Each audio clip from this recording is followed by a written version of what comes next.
இது CPA bro channel chalk piece academy.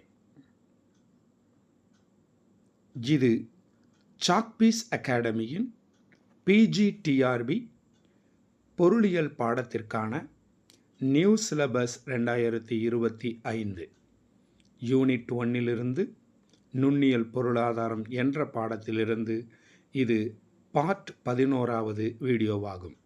இதற்கு முன்னர் 10 வீடியோக்கள் வெளியாகியுள்ளன. அதையும் பார்த்துவிட்டு இந்த வீடியோவை பார்த்தால் உங்களுக்கு பயனுள்ளதாக அமையும். இந்த வீடியோவில் உங்களுக்கு வினாக்கள் வழங்க உள்ளோம். அந்த வினாக்களுக்கான விடைகளை நீங்கள் ஒரு பேப்பரை எடுத்துக்கொண்டு தேர்வாக எழுதி பிராக்டிஸ் செய்து கொள்ளலாம். இதற்கான PDF ஃபைல் உங்களுக்கு வேண்டுமென்றால் நீங்கள் நமது சேனலினுடைய மாத சந்தாதாரராக வேண்டும். அதற்கு மிக மிக குறைந்த கட்டணம் மட்டுமே. அதற்கு தேவையான விளக்கங்களை பெற நமது வாட்ஸ்அப் நம்பர் இந்த வீடியோ முழுக்க கொடுத்திருப்போம். அந்த வாட்ஸ்அப் நம்பருக்கு கால் செய்து நீங்கள் தெரிந்து கொள்ளலாம். இப்போ நம்ம முதல் கேள்வி, இந்த வீடியோவினுடைய முதல் கேள்வி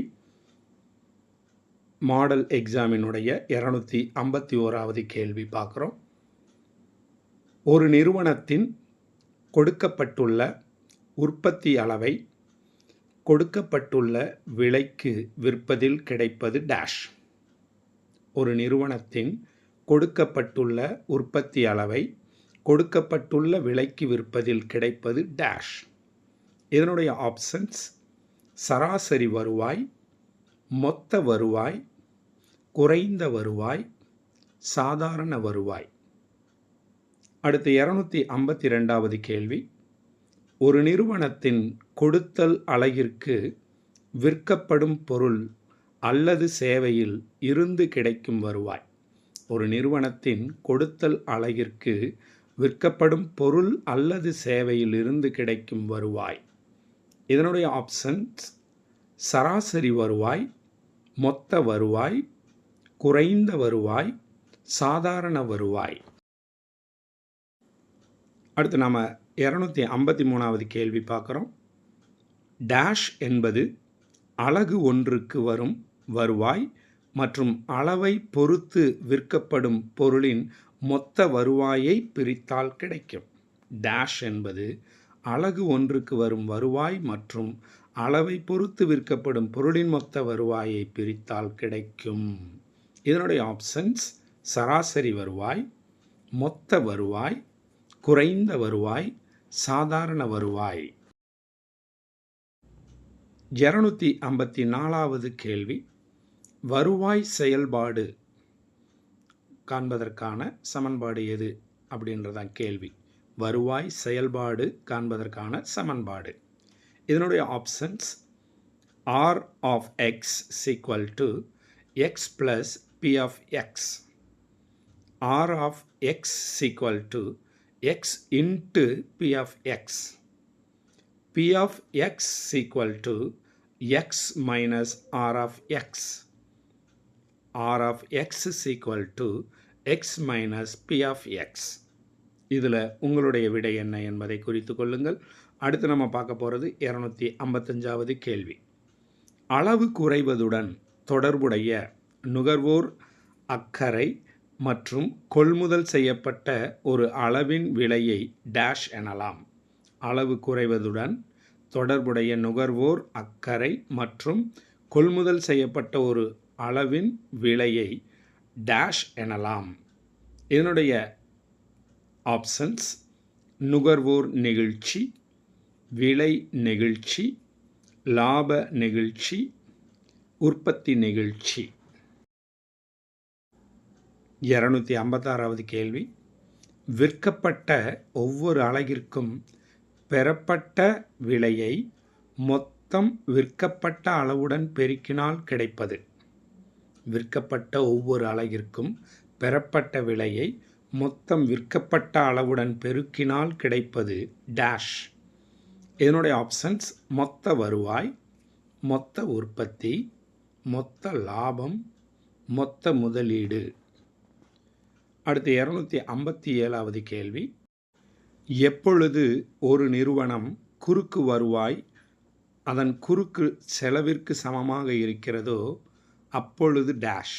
எப்பொழுது ஒரு நிறுவனம் குறுக்கு வருவாய் அதன் குறுக்கு செலவிற்கு சமமாக இருக்கிறதோ அப்பொழுது டேஷ். லாபம் அதிகரிக்கும், லாபம் குறையும், உற்பத்தி அதிகரிக்கும், உற்பத்தி குறையும். இந்த 4 விடைகளில் உங்களது விடை என்ன? 258வது கேள்வி. லாப பெருக்கத்தை காட்டிலும் விற்பனை அதிகரிப்பு தான் வணிக நிறுவனத்திற்கு நம்பத்தகுந்த இலக்காகும் என்பது டேஷ் கோட்பாடு. லாப பெருக்கத்தை காட்டிலும் விற்பனை அதிகரிப்பு தான் வணிக நிறுவனத்திற்கு நம்பத்தகுந்த இலக்காகும் என்பது டேஷின் கோட்பாடு. இதனுடைய ஆப்ஷன்ஸ் நிறுவன கோட்பாடு, உற்பத்தி கோட்பாடு, பாமோல் கோட்பாடு, வணிக கோட்பாடு. அடுத்து 259வது கேள்வி.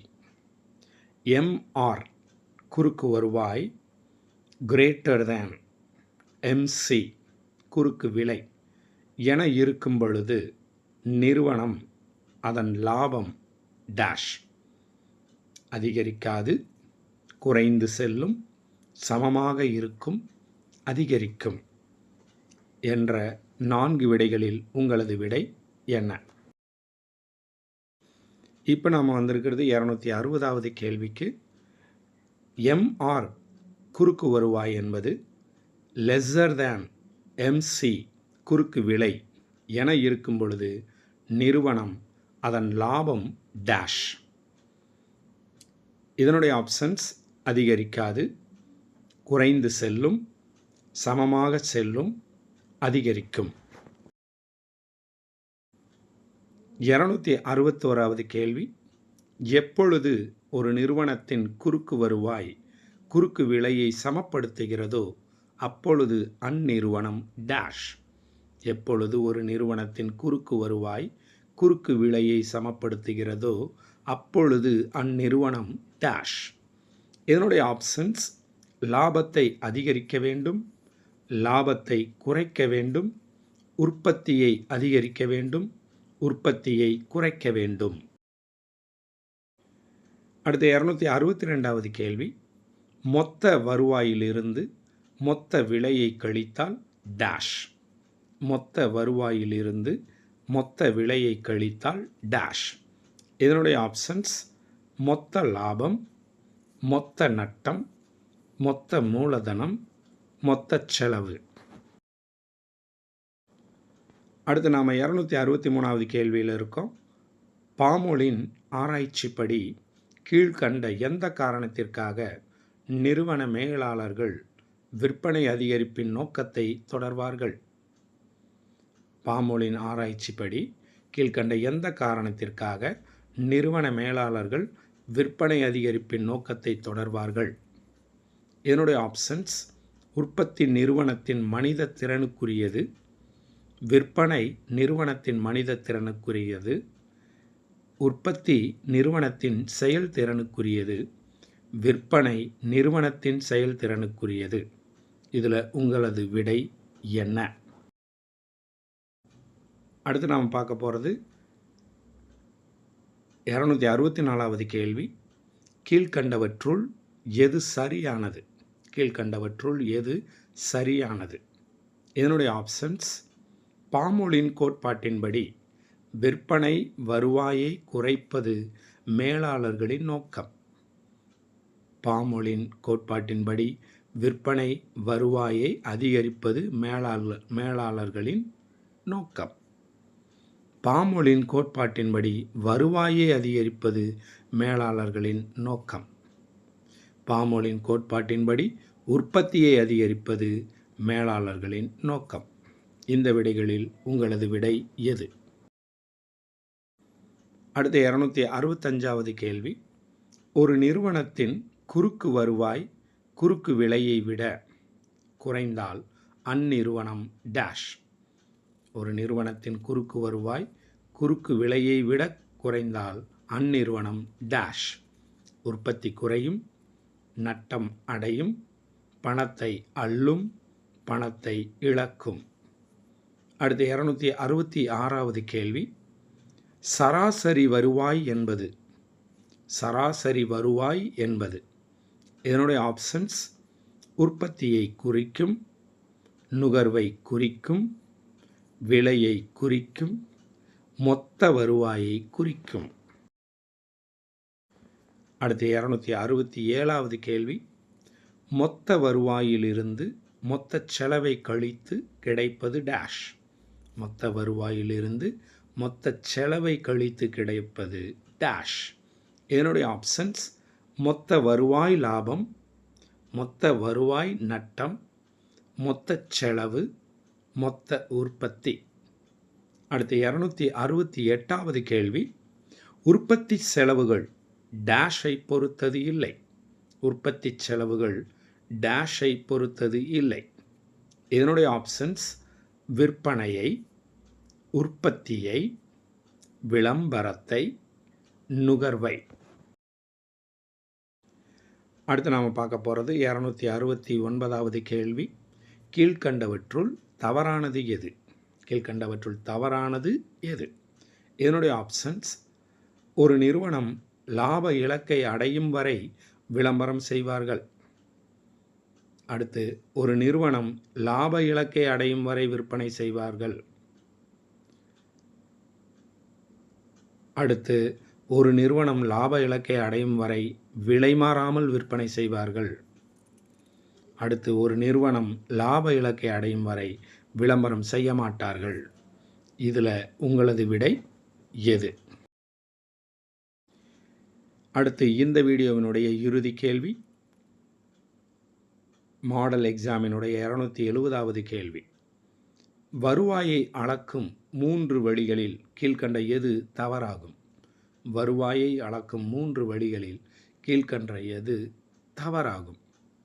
இதனுடைய ஆப்ஷன்ஸ் மொத்த வருவாய், மொத்த செலவு, சராசரி வருவாய், குறுக்கு வருவாய். இதில் உங்களது விடைகள் என்ன என்பதை குறித்து கொண்டு நீங்கள் நமது சப்ஸ்கிரைபராக இருந்தீர்கள் என்றால் உடனே நமது வாட்ஸ்அப் குழுவில் உங்களது விடைகளை எழுதி அனுப்புங்கள். முழு மதிப்பெண்கள் பெறுபவர்களுக்கு பரிசுகள் அனுப்பப்பட்டு கொண்டுள்ளன. நீங்கள் புது சந்தாதாரராக ஆக விரும்பினால் நமது வாட்ஸ்அப் நம்பர் கீழே கொடுக்கப்பட்டிருக்கிறது. அதை தொடர்பு கொண்டு அறிந்து கொள்ளுங்கள். உங்களுக்கு ஏதேனும் சந்தேகமோ அல்லது வினாக்களில் ஏதேனும் தவறுகளோ இருப்பின் கமெண்ட் பாக்ஸில் கமெண்ட் செய்து அதை நிறைவு செய்து கொள்ளுங்கள். ஆசிரிய கனவுடன் இருக்கும் அனைத்து ஆசிரிய பெருமக்களுக்கும் வாழ்த்துக்களையும் நன்றியையும் தெரிவித்துக்கொண்டு மீண்டும் அடுத்த வீடியோவில் சந்திப்போம்.